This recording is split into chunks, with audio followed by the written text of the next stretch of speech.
Welcome back to Navy Yard, Nats fans, and head on over to Walters. It's going to be a big-time homestand for the Nats, and everyone is gathering at Walters before, during, and after the games in the AC or under the covered streetery. Walters is the place to be. This week's reservations are going fast, including those for Sunday, July 4th, when Walters will be opening at 9 in the morning for the early game. Make your reservations now at waltersdc.com/reservations. I got a chance to check out Walters in person this week, and let me tell you, it's going to be hopping this holiday weekend. Make sure to check out their self-poured beer wall while hanging out with friends and watch every major sporting event on their numerous TVs. Hottest man on the planet leading off against him, Kyle Schwarber. First pitch belted, deep right field, way back, going, goodbye! A first pitch fastball off the facing of the third deck down the right field line. Bang! Zoom goes Kyle Schwarber. His 7th leadoff home run of the year, his second in as many games and the 12th of his career. A standing ovation for Kyle Schwarber. Right now, his bat, his swing is out of this world. It's the Nationals 1 and the Rays nothing. One pitch into the bottom of the first inning.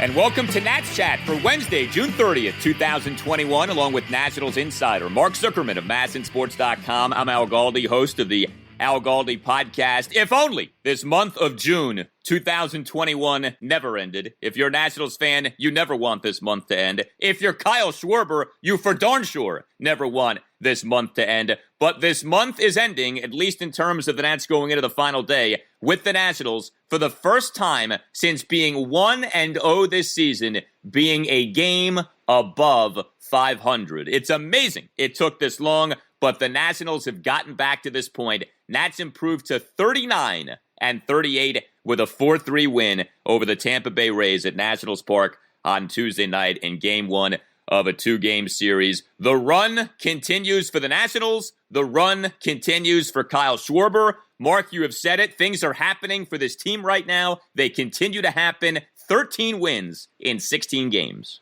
As Kyle Schwarber goes, so go the Nationals, Al.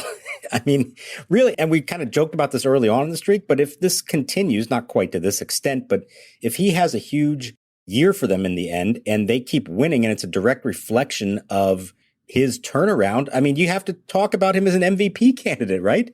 Who's been more valuable to their team this year than Kyle Schwarber has been to the Nationals? I'll let you get into the analytics of that and explain to me why I'm wrong, but emotionally, he's been their MVP, and his incredible home run streak coincides exactly with the team's resurgent. He's hit now 16 homers in 18 games, and the Nationals have won 13 of 16 to get from 9 games under 500 to 1 game over 500. So I know a lot of different people have made this happen, but nobody's made it happen more than Kyle Schwarber.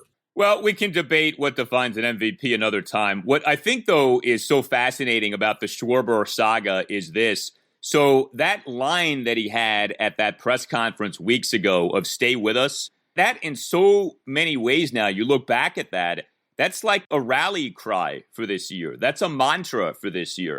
The year in which the Capitals won the Stanley Cup, Alex Ovechkin very famously early that season, I think actually it was like the first day of Caps training camp, said, "We're not going to be sucked this year." And that became kind of this ironic tagline for that year.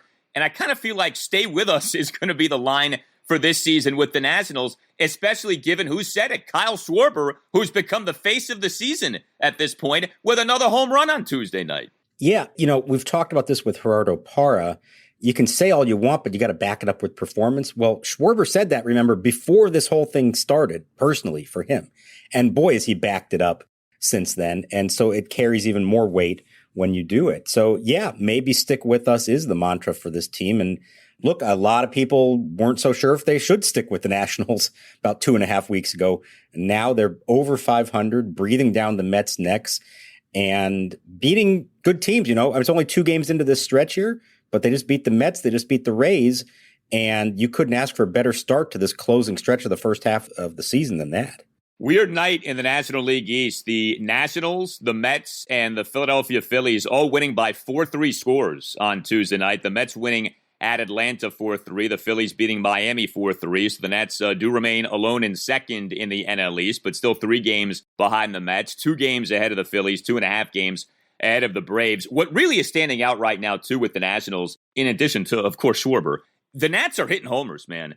As the weather has gotten warmer, as, that D.C. air is now that familiar summer air, the Nationals are pounding baseballs out of Nationals Park. Nationals Park has played like a bandbox here in these recent games. Nats now have 10 home runs over the team's last 3 games. You had the 5 homers in that 8-4 win over the Mets on Monday night. You had 3 more homers in this 4-3 win over the Rays on Tuesday night. And the Nats are scoring early. 3 runs over the first 2 innings on Tuesday night, savaging Jared Eichhoff, who, by the way, got designated for assignment on Tuesday by the Mets. The Nats are costing people jobs with the way the Nats are hitting home runs right now. And then Rich Hill, the old man, who did settle down on Tuesday night. I will give him credit for that. But man, were the Nats teeing off on Rich Hill in his age 41 season, at least in the early goings of this win on Tuesday night. I'll tell you what, at the end of the first inning, I thought Rich Hill might be out of a job. Yeah. Come Wednesday, because that's how bad he looked. And when you're 41, you don't know how many chances you get. It could be a quick trigger, and that's the end of it for you. I mean, they were all over him, and it wasn't just Schwarber on the first pitch of the bottom of the first. Turner doubles, Soto homers, Castro doubles in the first, Robles finally homers on the first pitch of the second inning. They were all over him. And you mentioned, 10 homers over the last few days. Well, there's a stretch there. If you take the 8 innings, offensive innings from Monday's game against the Mets, and then the first 2 innings of this game against the Rays, that would be 8 homers in 10 innings for this team. Okay. The team that struggled so much to elevate the baseball and hit it out of the park just hit 8 homers in 10 innings. They are taking advantage of the warm air here. We've seen it happen every year since the ballpark opened. It does get better come late June into July and August, and they are putting on a show right now.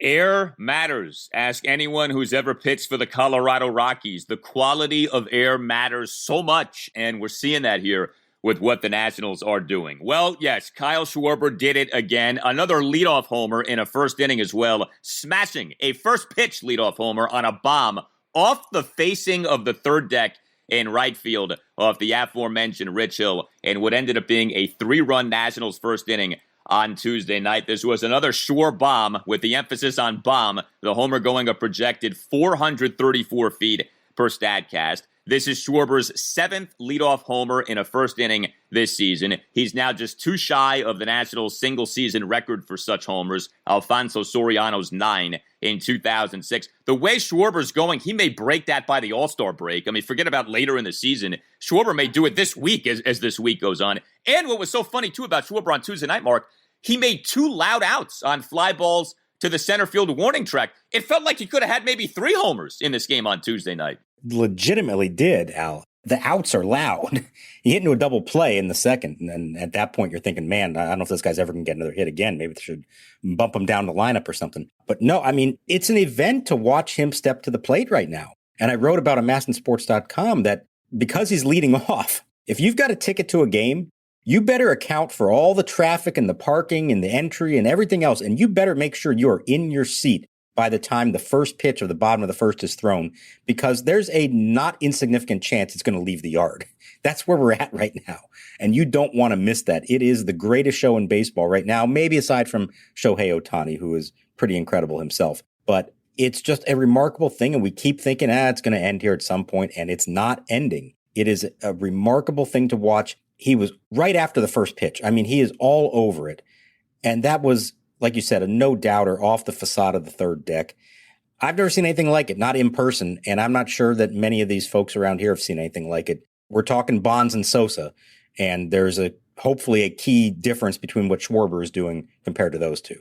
Yeah, I mean, the belief has been, right, in this PED testing era, you were never going to see something like Sosa, McGuire, Bonds again, and you probably won't. I mean, I don't know that anyone is ever going to hit for 70-plus homers in a season again, but to see a tear like this. And look, we have seen clean players or presumed clean players go on tears. Ken Griffey Jr. was famous for doing something like this, although never something quite like this. 16 homers now in 18 games. I mean, it's one thing if you hit 4 homers in 5 games, 8 homers in 10 games even. 16 homers in 18 games is absurd. Your Kyle Schwarber slugging percentage update. He has now raised his slugging percentage for the season over this 18-game stretch by 172 points from 404 to 576. I equated this with the immortal Tony Armas in RBI baseball. Also, Kevin Bass, he was lethal in RBI baseball on Nintendo back in the day. But whichever 80s player you want to go with, Kyle Schwarber is hitting like that guy and then some right now. What a job he's doing. He is punishing pitcher mistakes. You elevate a fastball by Schwarber, he's not missing. And the other thing, too, about Schwarber, he's got that, classic baseball player, short, compact, explosive swing. You think about the 2 major position player newcomers for the Nats this year. I could see why Josh Bell is prone to slumps. He's a taller guy. He's got longer arms. Probably for him, his swing mechanics getting out of whack, that's an easier thing to happen with him because of the way his body is constructed. With Schwarber, it's that classic thing of short arms, compact, ultra powerful. The swing doesn't have to cover much ground. And man, when he connects, and he launches bombs, right? All these homers, it feels like, are 400 plus feet. That's a great analysis of it, Alan. And I'll tell you, having watched him from afar, not really paid that close attention to him over the years, I envisioned him as this kind of Paul Bunyan-esque big hulking guy. And he's not. He's not that tall. I mean, he's strong, obviously, but he's not necessarily what you think of in terms of a big physical presence when you meet him. Josh Bell is. Josh Bell's huge. Broad shoulders, long arms. And like you said, it's a very long swing with a lot of moving parts, and they all have to be in sync to work. And what Schwarber has done, especially as he's gotten into more of that crouched stance that he talked about in spring training, that he used a lot in college at Indiana, that's helped keep everything simple. There's not a lot of movement there. And when you have the reflexes, the pitch recognition, everything else that he has, you can do what he's doing. And I just got to say, I've been sitting here the last 2 days picturing, little 10-year-old Al Galdi in 1987 playing his 8-bit Nintendo and calculating Tony Armas and Kevin Bass's slugging percentage. And I probably would have been right there with you, to be honest. That was me too. That game is outstanding. That is the best baseball video game ever. The original RBI Baseball. RBI Baseball 2 was more advanced, but the original RBI Baseball was an all-timer. I will never let go of that. Definitely not. Hey guys, Al Galdi here to tell you about FanDuel. It's great to be in the midst of baseball season. Nothing like watching a game. Great weather, cold drink, and a little action on FanDuel Sportsbook. If you have never bet on baseball before, now is the perfect time to give that a shot. FanDuel is letting new users swing for the fences risk-free, as you'll get up to $1,000 back if your first bet doesn't win. And once you have an account, you can get up to $25 back each day if your same game parlay bet falls one leg short. This way you can combine multiple baseball bets for an even bigger win all season long. There's a reason that FanDuel Sportsbook is America's #1 sportsbook. The app is simple to use. It's got great odds on all different betting markets, unique fun bet types like same-game parlay and always-on promotions to let you get more action out of every game day. And when you win, FanDuel will pay you your winnings in as little as 24 hours. Just download the FanDuel Sportsbook app and sign up with promo code CHAT to get in on the action. That's FanDuel Sportsbook. Promo code CHAT. And games on Wednesday night include the Orioles at Houston at 8:10. Matt Harvey is starting for the O's. You know which way we go when Harvey starts. He was better in his last start, but we're still talking about a guy with an ERA of 7.54 on the season, facing what has been by far the best lineup in the majors so far this season, and that of the Astros. Ride the Stros in this one. 21 plus and present, Colorado, Iowa, Illinois, Indiana, Michigan, New Jersey, Pennsylvania, Tennessee, or West Virginia. First on my real money wager, only for risk-free bet. Refund issued as non-withdrawable site. Credit that expires in 7 days. Restrictions apply. See terms at sportsbook.fanduel.com. Gambling problem? Call 1-800-522-4700 in Colorado. 1-800-BETS-OFF in Iowa. 1-800-9-WITH at Indiana. 1-800-270-7117 for confidential help in Michigan. 1-800-GAMBLER, New Jersey, Pennsylvania, Illinois, Virginia, Tennessee. 1-800-889-9789. Or in West Virginia, visit www.1800gambler.net. Here's the set of the pitch. Swing and a belt. Deep right field. Way back. This one is gone. Goodbye. Clears the fence into the Nationals bullpen. And Juan Soto has his first home run of the year at Nationals Park. All right, so Schwarber, home run. Juan Soto, like you mentioned, hit a homer. And we don't take that for granted. For all of the conversations we've had about the lack of power for Juan Soto this season, Juan Soto blasting poor Hill, the old man, Rich Hill, a 2-run shot off Hill on a line drive that just barely went over the right field wall in that Nationals 3-run first. And I had to laugh when I saw this because we've spent so much time this year talking about Juan Soto not properly elevating baseballs. And now we can make the joke of, even on his home runs, he doesn't properly elevate baseballs because that looked like, a single, maybe a double, and the ball just kept going. And it just barely sailed over the wall, but it went over the wall, so it goes down as a home run. 378 projected feet per StatCast. If you track such things. It is Soto's first home run since a 1-out 2-run shot to dead center in the top of the first of that 9-7 11-inning win at the Tampa Bay Rays on June 9th. It's funny, Ryan Zimmerman, the previous game, hit his first home run since that game, that 11-inning win at the Rays, and then Soto the next game hits his first home run since that 11-inning win at the Rays. But nice to see this with Soto. He's had some doubles lately, and he finally gets off the schneid in terms of not having hit a home run in a while. We need somebody to do the side-by-side look of the parabolas of Juan Soto's home run in the first inning and Mike Zunino's homer in the ninth inning. Okay? You ready for the difference in launch angles? Soto's was 19 degrees. Okay? That's hardly anything. 19 degrees and it cleared the fence. Mike Zunino's was 48 degrees. Basically straight up in the air, and he hit it for a home run. To see the two of those side by side would be fascinating. But hey, any way you can get it out for Soto, he needed that one. It was his first one at home this year, his first one at all in a while. We've seen some good signs the last few days. The double off the wall on Monday. We've seen some other cases here where he's starting to pull the ball with a little more authority. So slowly but surely, maybe he is getting back to being the Juan Soto that we've come to expect. Yeah, and one thing with Soto, and you can kind of lose sight of this if you're not looking at this stuff day in, day out, his batted ball stats do remain really good. He is hitting balls hard. Like his process stats for the season are really good. Like you have your result stats, right? Your average, your on base, your slugging, your homers, etc. But you also have now with all the StatCast data, the process stats. And the process stats are there. So there's every reason to believe that Juan Soto is going to catch fire at some point this year. The thing he's been missing are the home runs. The launch angle has not been there, but everything else has been there. I know he made that joke with you guys the other day, right? He's hitting, like homers into the ground. That's why he's hitting all these double plays. That's a pretty funny line. But there's actually truth to that. There's validity with that. That kind of is what he's been doing for a good chunk of this year. Yeah, he's hitting ground balls over 100 miles an hour, and they're turning into double plays. Well, you're right. The process is good. It's just a very minor little thing to get under it just a little bit more, get out in front of it a little bit more. And I'm sure for him, that's what's made this whole thing so agonizing, is that you want to think I need to overhaul everything. Something's horribly wrong here. And no, it really is stick with it, make this little minor adjustment perhaps, and that'll turn it around. And maybe we are seeing some signs here. We've been fooled by him before this year, but maybe we are seeing some signs that he is starting to figure that thing out. All right, so Schwarber homered, great. Soto homered, great. But come on, was any home run by the Nationals on Tuesday night more satisfying than Victor Robles homering? Yes, it happened. It finally happened. It feels like the first time. Victor Robles, in game number 77 of the Nationals regular season, finally hits a home run. It is a first pitch leadoff homer to left field off, yes, Rich Hill. That's how bad Rich Hill was on Tuesday night, at least early on. He gave up a homer to Robles. Here's the pitch to Robles. Swung on, belted, deep left field. Way back. This one is gone.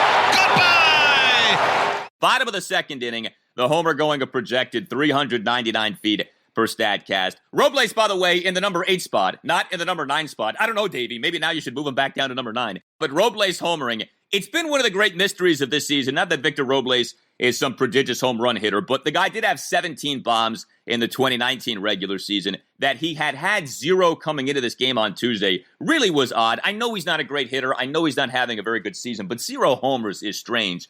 Good to see him finally do this. And, that right knee contusion, which we thought might be a thing when he suffered it on Sunday, he was out there as a defensive replacement late in the win on Monday night, and he's out there hitting a homer in this win on Tuesday night. Well, and there was a moment there. He took a swing and hit the ball back to the mound. It was his next at bat, and he kind of fell down, and his knee looked like it had twisted up, and I thought, oh, no, here we go. And everything seemed to be fine after that. He jogged off the field, played the rest of the game, no problem. So I guess the knee's all right. That I thought was a little bit of a scary moment. But I agree with you 100% that the most important home run in this game was the Robles home run.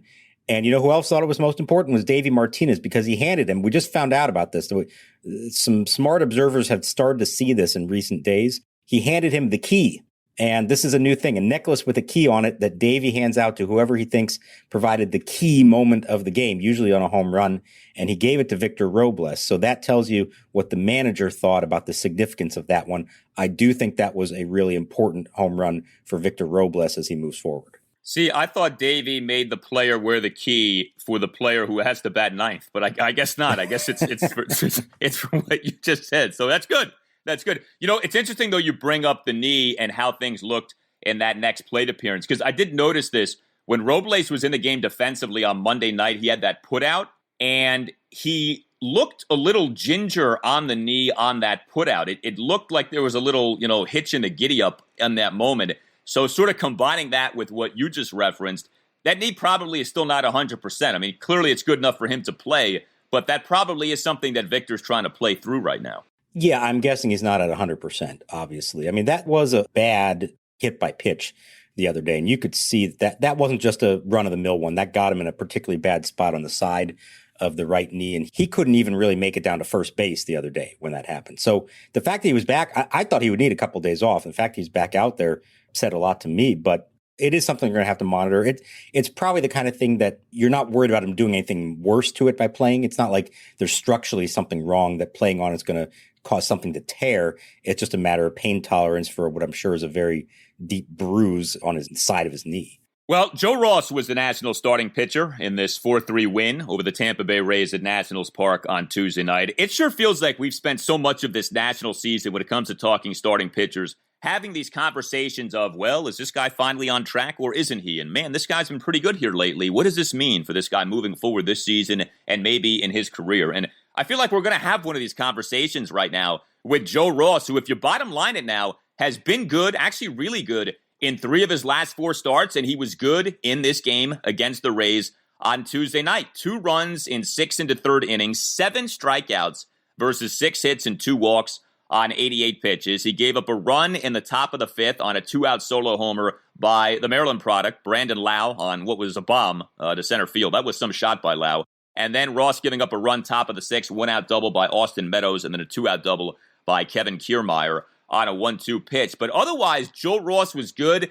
And I tell you what's standing out, at least to me, over these recent starts here. Again, I mentioned he's been good now in 3 of the last 4 starts. If you look at these last 4 starts, 29 strikeouts versus 4 walks. Kind of what we've seen with Eric Fedde, a guy not known for being a strikeout pitcher, being more of a strikeout pitcher this season. Ross, at least lately, is generating the strikeout, and I don't think it's coincidental that does coincide with his recent results having been a lot better. He's also throwing the ball harder, 95, 96 consistently in this game, which I think was about as good as we've seen from him this year. Great sign, kept the pitch count down, didn't have that one big inning where it all falls apart for him, which is so often the case. And there were a couple that it could have happened. He had runners on base, runners in scoring position several times. We got a big strikeout of Austin Meadows in the 3rd with a couple runners on base. He got a big strikeout of Zunino in the 6th after 1 run had scored. And he was able to come back out for the 7th. And I thought that was really important given the state of the bullpen, which we're going to get to here in just a moment. They needed that from him. I know he only, faced 2 batters in that 7th inning. He finished with another strikeout of Randy Arozarena, but I thought that was a really significant thing for him. And look, here's the bottom line number. You talked about how he's been 3 of the last 4 starts. His June ERA is 1.95. Can't find fault with that. I think we just have to accept that so far, at least this year, at least half the time, if not more than the time, Joe Ross has been very good. And 1 out of every 3 or 4 starts, he's really bad. And there's just not a lot of middle ground there. This is probably the closest to a middle ground start that he's had, although I think it was, still one of his better ones under the circumstances. You just have to accept that's what a back of the rotation guy is going to be. But that's fine.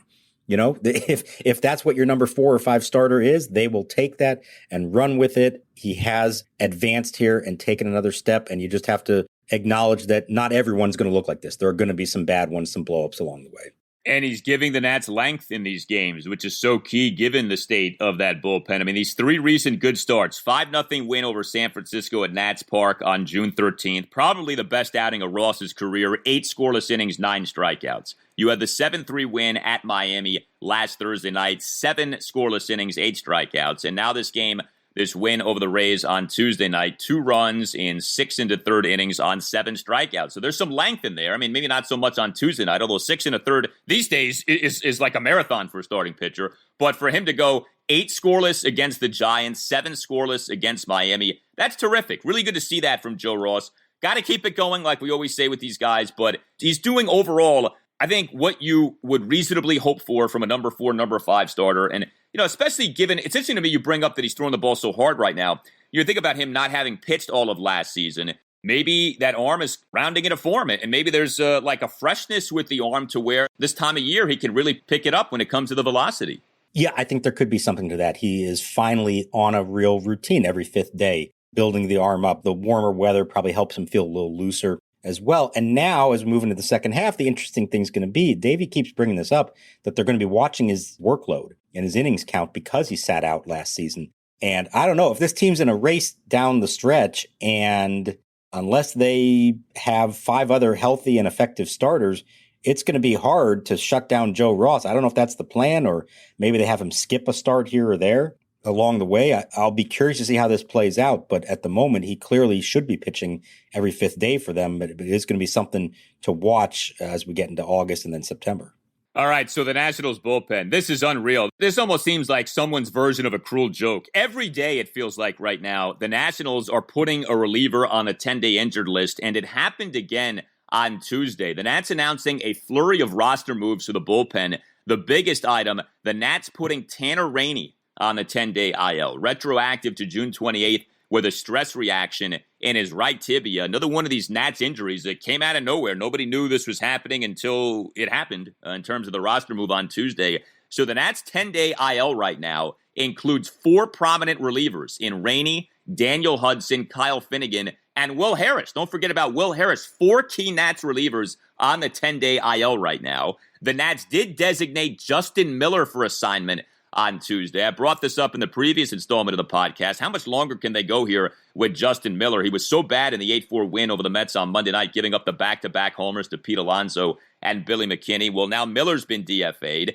The Nats recalled Ryan Harper from AAA Rochester, and the Nats selected the contract of lefty Kyle Lobstein from AAA Rochester. This is where we're at right now. Kyle Lobstein, L'chaim, is on the Nationals roster here in late June. But man, what a situation right now for this Nats bullpen. I will unfortunately inform my fellow members of the tribe that Kyle Lobstein is not one of us. He's not. He joins the long list of Nationals players over the years who sound like they have Jewish names, but unfortunately do not. The list starts with Jason Bergman, and we can go through all the others. But Jason Marquis remains the only one that they've ever had in their history here. So sorry, everyone who got excited about the possibility of Kyle Lobstein. This is pretty striking when you look at what the actual bullpen is right now. I'm going to read you the names of the 9 relievers on this team, and you tell me if these are the 9 relievers you ever expected to be comprising the bullpen at the same time. Brad Hand, Wander Suero, Austin Voth, Sam Clay, Kyle McGowan, Jeffrey Rodriguez, Ryan Harper, Andres Machado, and Kyle Lobstein. That's your Nationals bullpen right now. And it's really a minor miracle they've held up as well as they have. And credit to those who've been pressed into service and had to do some things. In this game, Austin Voth came up big. Sam Clay came up big. And then Brad Hand, boy, I didn't think he was going to pitch tonight. I thought that this would be the time that either Brad would say he couldn't go or Davey would say, no, I'm not going to use you. And then sure enough, in a 4-2 game, look who's warming up to come in and pitch the 9th. And he did. He gave up a leadoff homer, and then he got the next 3 outs. But he's got to have Wednesday off, obviously, and they're going to have to make do. Davey's just trying to win every game he can, and I understand that. But you just hope with everything else that's happened to the other guys that we aren't talking about Brad Hand ending up on the IL here in the next few weeks. Well, that's the thing, right? I mean, Brad Hand is now in that Sean Doolittle, Daniel Hudson, Wander Suero territory of just being run into the ground. And hopefully Hand is able to hold up, but you really do have to wonder about that. Those four guys should form like a support group with how much they get used by Davey Martinez. But I get it from Davey's perspective. You are trying to win, so I don't want to kill Davey for doing this. But Hand right now, I mean, 3 consecutive days on which he pitches. He pitches on Tuesday night off recording, of course, a 5-out save on Monday night. The home run obviously can be forgiven. That shot by Mike Zunino off the left field foul pole on the ball that stayed in the air for like an hour and a half. But Hand comes through, and it's really not just him. Like Sam Clay is being used a lot. We've seen a good bit of Austin Voth here lately. So I don't know that they can keep this up, but they don't really have much of a choice right now. This is a brutal stretch in terms of the competition, but also in terms of not having any off days. The Nats not having that off day on Monday really hurt them. This All-Star break cannot come soon enough. This is such a grind, though, too, especially when you also throw into the mix, you got a West Coast trip coming up, so that's always not easy for teams. You just got to kind of close your eyes here and plow forward and hope you get to the All-Star break in one piece. But this is tough, man, because you're not going to get, I mean, realistically speaking, even if you get 7 innings a game from your starters, which you're not going to get, but let's say even you get that, you still have some innings, game in, game out, your bullpen's going to have to cover. So it almost seems unavoidable here. Either Davey's going to have to run some of these guys into the ground, or he's going to have to throw Kyle Lobstein and Andres Machado out there at some point here moving forward. And this is why, and I'm going to go out on a real limb here and predict something. I think Mike Rizzo is going to try to make a move and bring in somebody else and not wait till the end of July to do it, but maybe do it before the All-Star break. He's done it before with relievers. A few years ago, remember Kelvin Herrera from the Royals, which at the time I thought was a really savvy move to get him early. He was like another closer. They didn't need one, but it was another good late inning arm. Now, it didn't work out. He was bad, and then he got hurt. It kind of blew up in their faces. But I think if ever there is a time to go make a move for a reliever early, well before the deadline, this is it because of the stretch they're in, because of the current state of the group. You can get somebody without giving up a top prospect. There are going to be decent names out there of just reliable setup men, somebody who's going to be a free agent at the end of the year, doesn't cost a lot in salary, doesn't cost a lot in prospects.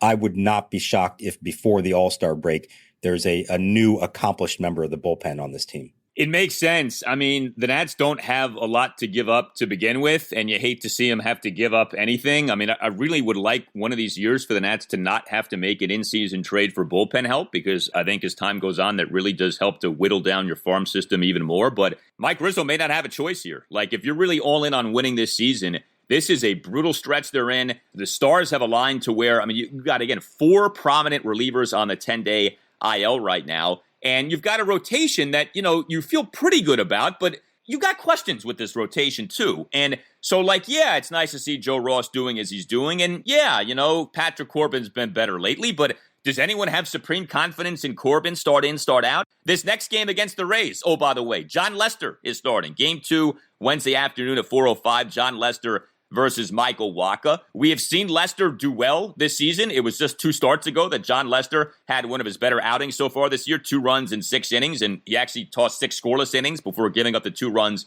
to begin the top of the 7th. But in Lester's most recent outing, he did not look good, right? 11-2 loss at Miami on Friday night. Complete disaster. 7 runs in 2 into 3rd innings. I mean, Mark, what if Lester has another one of these blow-up outings on Wednesday, and the Nats have to ride the pen to the tune of, 5-6 innings on Wednesday afternoon? What is that going to do? What kind of a domino effect is that going to have going into a 4-game set against the Dodgers and then that aforementioned trip out west? I hate to say this, but I don't think that's that unlikely of a possibility. I think, given what we've seen from him, given that he's facing a Rays lineup that can hit the ball out of the yard, given that it's going to be really, really hot and muggy on Wednesday afternoon at 4:00, and we know about Lester's issues with excessive sweating.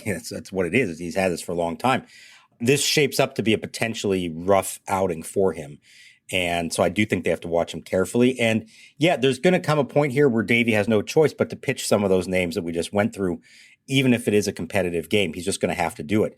Now, I mean, the good side is here, they're winning so many games and they're in position to win so many games. And that's why he is leaning on the 2 or 3 relievers that he has any faith in. And you'd rather have that than the alternative. But if they don't have a game where they're getting blown out or they're clearly just going to lose it and you can just go use those other guys, you're just going to have to use them. You just have to take one day and say, even if it means it costs us this one particular game, we're going to throw those guys out there, see how it goes, and save our bullets for the next day, because eventually this will catch up with you.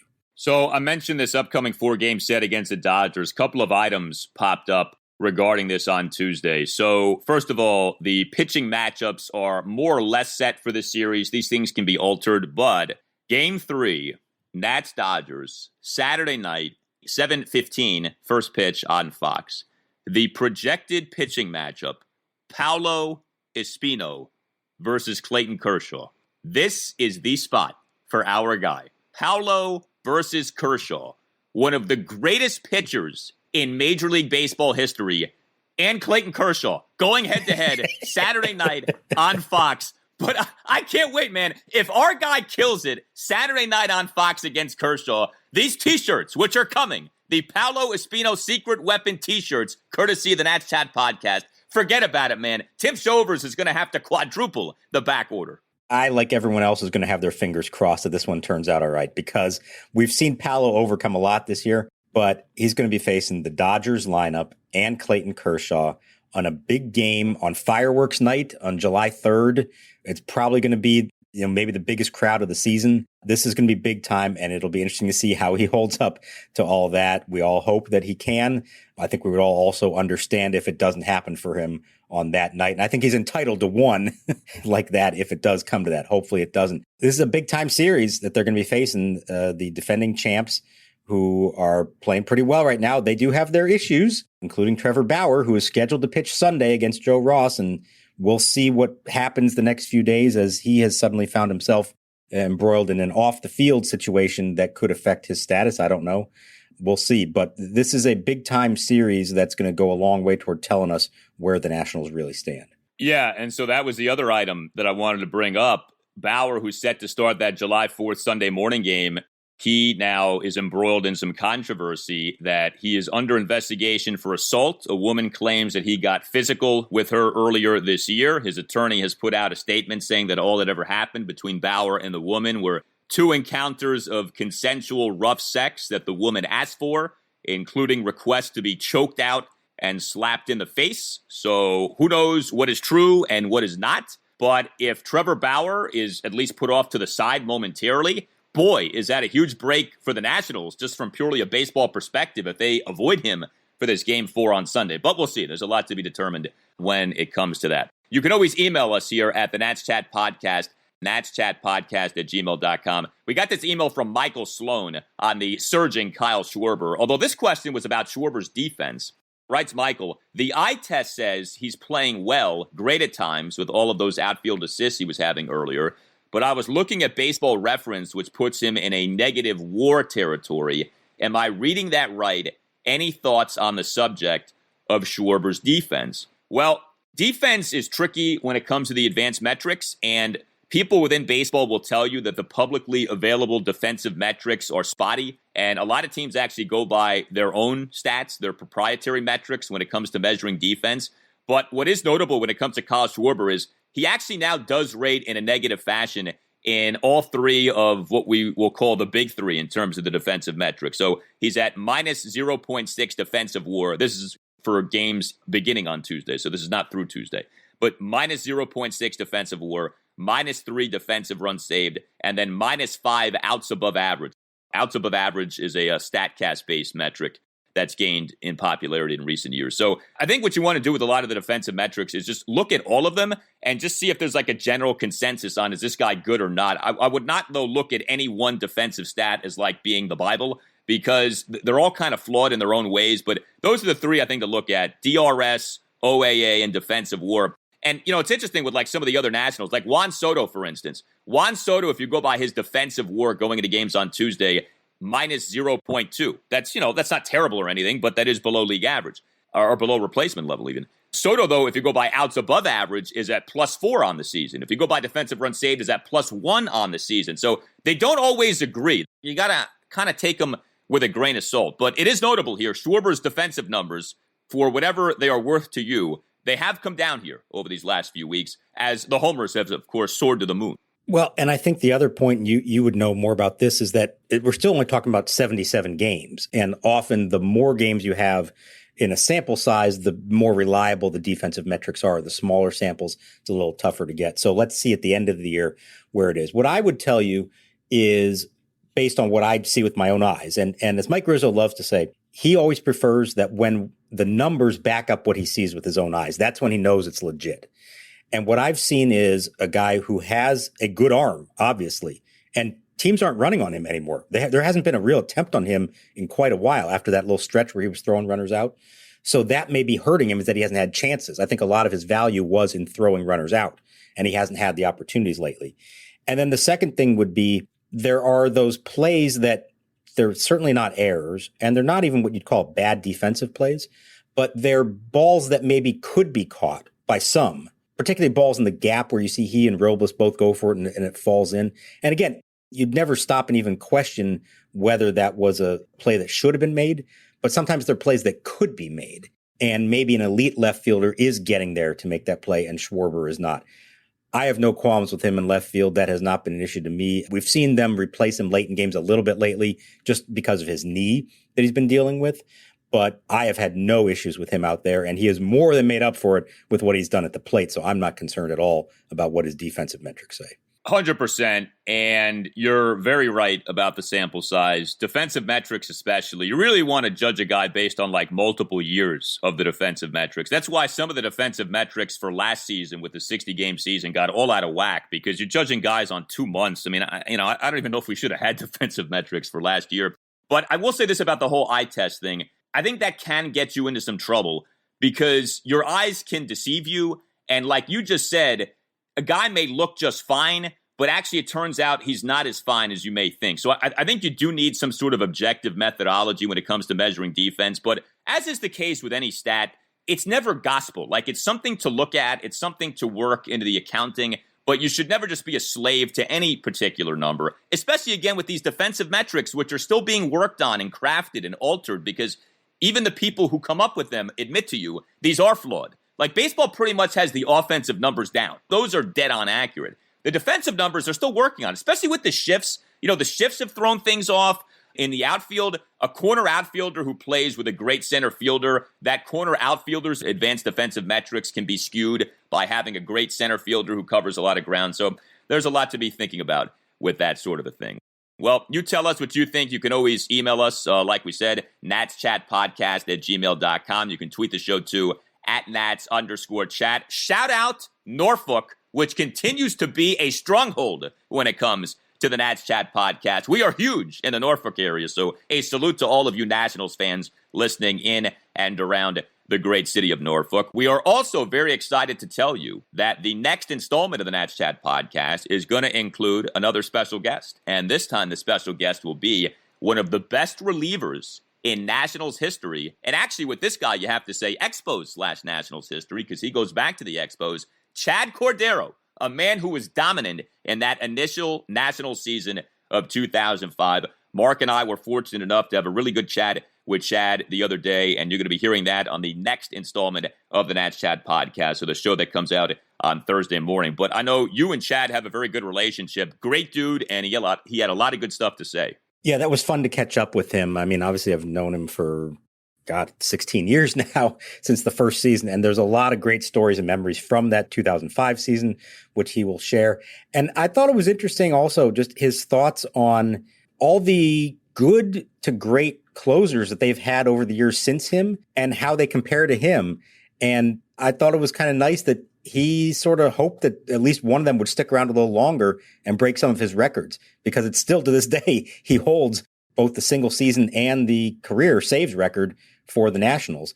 It's a little bit surprising to think that, given some of the other closers they've had, but it also tells you just how good Chad Cordero was. If you're somebody who didn't really become a Nats fan until over the last decade when they started to become more competitive, do yourself a favor, look up some of Chad Cordero's stats, especially from the 2005 season, because he was lights out phenomenal for a team that was a lot of fun in that inaugural season. He was outstanding that year, no question about that. We continue to get record download numbers for the podcast. We want to thank you guys so much for that. If you don't already subscribe, please consider subscribing. If you have the time, please give the podcast a 5-star rating and write just like a 1-sentence review. That stuff helps out a lot. But thank you so much for your continued support of the Nats Chat podcast. And yes, Nats Chat podcast t-shirts available soon to come. The Paolo Espino specialty of the secret weapon. Get your Nats Chat pod t-shirts at natschatpodcast.square.site. All Nationals radio highlights on Nats Chat are courtesy of 106.7 The Fan. For Mark Zuckerman, I'm Al Galdi. We'll talk to you next time on the Nats Chat podcast.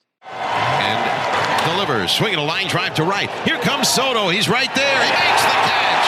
And a curly W's in the books. Brad Hand gets it done. Remember, this is a good team. You guys stay with us now, right? Stay with us.